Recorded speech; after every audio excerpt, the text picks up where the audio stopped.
தமிழக சட்டப்பேரவை தேர்தல் சென்னையில் அதிகளவிலான வாக்குகள் பதிவு. நீலாங்கரையில் வாக்கு செலுத்தினார் தவிக தலைவர் விஜய். அரை மணி நேரத்துக்கு மேலாக நீடித்த பதற்றம். தமிழ்நாடு வெல்லும், தனது வாக்கை செலுத்திய பின் முதல்வர் ஸ்டாலின் தெரிவிப்பு. 100% நம்பிக்கையோடு உள்ளேன், சேலத்தில் வாக்களித்த பின்னர் எடப்பாடி பழனிசாமி தகவல். ஈரான் வெளிவிவகார அமைச்சருடன் விஜிதஹேர தொலைபேசியில் உரையாடல். மின்சார தடையை அமல்படுத்த வேண்டும் அரசாங்கத்திற்கில்லை, அமைச்சர் நலிந்த ஜெயதீச தெரிவிப்பு. வணக்கம், இது யூரோப் தமிழின் இரவு நேர பிரதான செய்திகள். செய்திகளோடு இணைந்திருக்கும் நான் நோமிகா சாந்தகுமார்.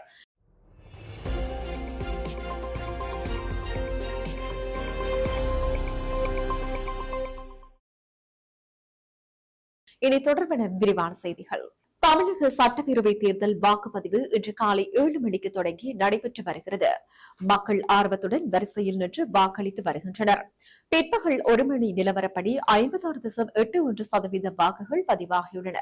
அதிகபட்சமாக திருப்பூர் மாவட்டத்தில் 62.97% வாக்குகள் பதிவாகியுள்ளன. குறைந்தபட்சமாக நீலகிரி மாவட்டத்தில் 50.42% வாக்குகள் பதிவாகியுள்ளன. சென்னையில் பிற்பகல் 1 மணி நிலவரப்படி 54.58% வாக்குகள் பதிவாகியுள்ளன.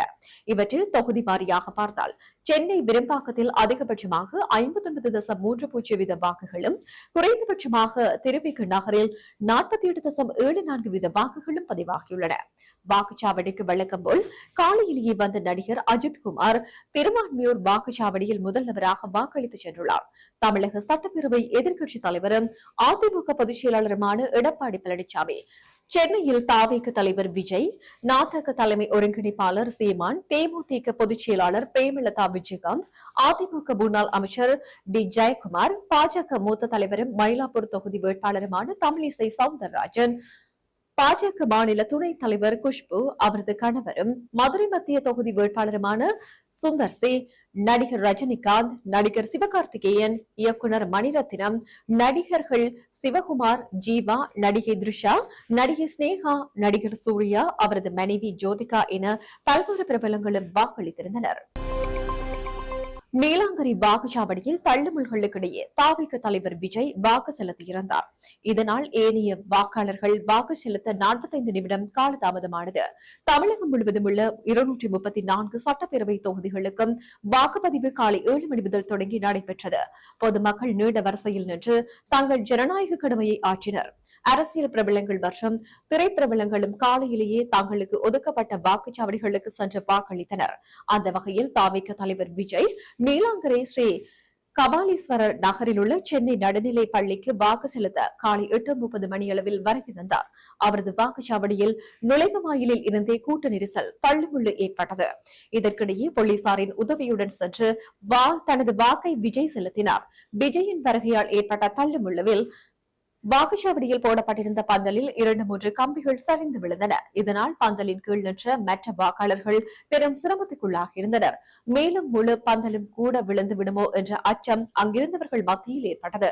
இதற்கிடையே விஜய் வாக்கு செலுத்தும் நிலையில் 45 நிமிடங்கள் ஏனைய வாக்காளர்கள் வாக்கு செலுத்த அனுமதிக்கப்படவில்லை என்பதும் குறிப்பிடத்தக்கது. வாக்கு செலுத்திய பின்னர் வெளியே வரும்போது அங்கே கூடியிருந்த வாக்காளர்களை பார்த்து வாக்கு செலுத்தியதற்கான அடையாளமாக தன் விரலை உயர்த்தி காட்டியபடியே விஜய் வெளியேறி வந்தார். அப்போது பாதுகாப்பில் ஈடுபட்டிருந்த பெண் காவலர் ஒருவரின் தொப்பி கீழே விழுந்த நிலையில் விஜய் அதை எடுத்துக் கொடுத்துவிட்டு அங்கிருந்து சென்றார். விஜய் வாக்கு செலுத்திய வாக்குச்சாவடியில் அரை மணி நேரத்துக்கு மேலாக நீடித்த தள்ளுமுள்ளுவால் நீலாங்கரை பரபரப்பாக காணப்பட்டது. தமிழ்நாடு வெல்லும் என தமிழக சட்டப்பேரவை தேர்தலில் தனது வாக்கை செலுத்திய பின்னர் முதல்வர் ஸ்டாலின் தெரிவித்தார். தமிழக சட்டப்பேரவை தேர்தலை முன்னிட்டு சென்னை மயிலாப்பூர் தொகுதி உட்பட SIED கல்லூரியில் உள்ள வாக்குச்சாவடியில் குடும்பத்தினருடன் வருகை தந்து வாக்கு செலுத்தினார் முதல்வர் மு க ஸ்டாலின். அவருடன் அவரது மனைவி துர்கா ஸ்டாலின், மகனும் துணை முதல்வருமான உதயநிதி, மருமகள் கிருத்திகா, பேரன் இன்பநிதி ஆகியோர் தங்கள் வாக்குகளை செலுத்தினர். வாக்கு செலுத்திய பின்னர் முதல்வர் ஸ்டாலின் தெரிவிக்கையில், நான் என்னுடைய ஜனநாயக கடமையை ஆற்றியுள்ளேன். அதேபோல் தமிழகத்தின் வாக்காளர்கள் எல்லோரும் தவறாமல் தங்களது ஜனநாயக கடமையை ஆற்ற வேண்டும். தமிழ்நாடு வெல்லும் என குறிப்பிட்டார். இந்த தேர்தல் தமிழ்நாட்டுக்கும் டெல்லிக்கும் இடையிலான தேர்தல் என தமிழகம் முழுவதும் முதல்வர் ஸ்டாலின் தனது பரப்புரையில் தெரிவித்து வந்தமை குறிப்பிடத்தக்கது. வாக்காளர்கள் அனைவரும் வாக்குச்சாவடிக்கு சென்று தங்களுடைய ஜனநாயக கடமையை ஆற்ற வேண்டும். 100% நம்பிக்கையோடு உள்ளேன் என அதிமுக பொதுச் செயலாளர் பழனிசாமி தெரிவித்தார். தமிழக சட்டப்பேரவை தேர்தலையொட்டி அதிமுக பொதுச் செயலாளர் எடப்பாடி பழனிசாமி தமிழகம் முழுவதும் சூறாவளி பிரச்சாரம் மேற்கொண்டார். தொடர்ந்து தேர்தல் பிரச்சாரத்தில் கடைசி 2 நாட்கள் அவரது சொந்த மாவட்டத்தில் தீவிர பிரச்சாரம் மேற்கொண்டார். இதனைத் தொடர்ந்து சட்டப்பேரவை தேர்தலில் வாக்களிக்க சேலம் நெடுஞ்சாலை நகரில் உள்ள வீட்டிலிருந்து அதிமுக பொதுச் செயலாளரும் எதிர்க்கட்சித் தலைவருமான எடப்பாடி பழனிசாமி இன்று காலை அவரது சொந்த கிராமமான சிலுவம்பாளையத்திற்கு சென்றனர். பின்னர் நெடுக்குளம் ஊராட்சிக்குட்பட்ட சிலுவம்பாளையம் கிராமத்தில் உள்ள ஊராட்சி ஒன்றியம் தொடக்க பள்ளி வாக்குச்சாவடியில் மக்களுடன் வரிசையில் காத்திருந்து தனது வாக்கினை பதிவு செய்தார். அப்போது அவரது மனைவி ராதா, மகன் மிதுன், மருமகள் திவ்யா ஆகியோரும் வரிசையில் காத்திருந்து தங்களது வாக்கினை பதிவு செய்தனர். பின்னர் அவர் நிருபர்களிடம் கருத்து தெரிவிக்கையில், வாக்காளர்கள் அனைவரும் வாக்குச்சாவடிக்கு சென்று தங்களுடைய ஜனநாயக கடமையை ஆற்ற வேண்டும். அமைதியான முறையில் வாக்குப்பதிவு நடந்து வருகிறது. 100% நம்பிக்கையோடு உள்ளேன் என தெரிவித்தார். இலங்கை வெளிவிவகார அமைச்சர் விஜித ஹேரத் மற்றும் ஈரான் வெளிவிவகார அமைச்சர் அப்பாஸ் அரக்ஷி ஆகியோருக்கிடையில் விசேட தொலைபேசி உரையாடல் ஒன்று இடம்பெற்றது. இந்த உரையாடலின் போது ஐரிஸ் டீனா கப்பலில் இருந்த மாலுமிகளை மீட்பதற்கும் உயிரிழந்தவர்களின் உடல்களை மீட்டு ஈரானுக்கு கொண்டு செல்வதற்கும் இலங்கை அரசாங்கம் வழங்கிய ஒத்துழைப்பிற்கான ஈரான் வெளிவிவகார அமைச்சர் தனது நன்றியை தெரிவித்தார். ஐரிஸ் டீனா கப்பல் மீது அமெரிக்கா நடத்திய தாக்குதல் தொடர்பான ஈரான் வெளிவிவகார அமைச்சர் இதன்போது கடும் அதிருப்தியை வெளியிட்டிருந்தார். இந்த தாக்குதலானது முன்னப்பொழுதும் இல்லாத ஒரு பாரிய யுத்த குற்றமாகும். இது சர்வதேச மனிதாபிமான சட்டங்களையும் 1949 ஜெனீவா உடன்படிக்கையையும் அப்பாட்டமாக மீறும் செயலாகும் என அவர் சுட்டிக்காட்டினார். இந்த சம்பவத்தை ஈரான் ஒருபோது மறக்காது எனவும் இதற்கு பொறுப்பானவர்களை சட்டத்தின் முன் நிறுத்த வேண்டும், அதனை சட்ட மற்றும் அரசியல் ரீதியான நடவடிக்கைகளை எடுப்பதாகவும் தெரிவித்தார்.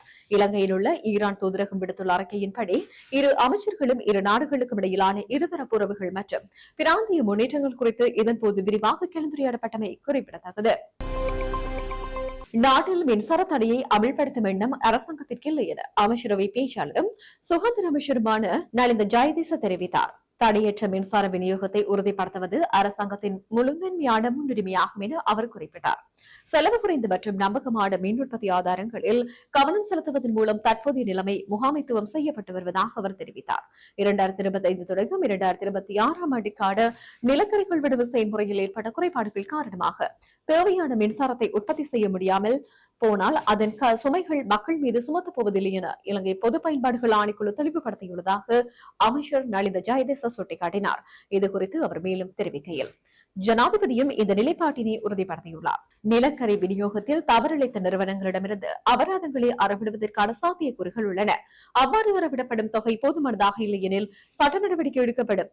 இந்த நிதி சுமையை திரைசரியோ அல்லது பொதுமக்களோ ஏற்க தயாராக இல்லை என அவர் தெரிவித்தார். செய்திகளின் நிறைவாக மீண்டும் தலைப்புச் செய்திகள்.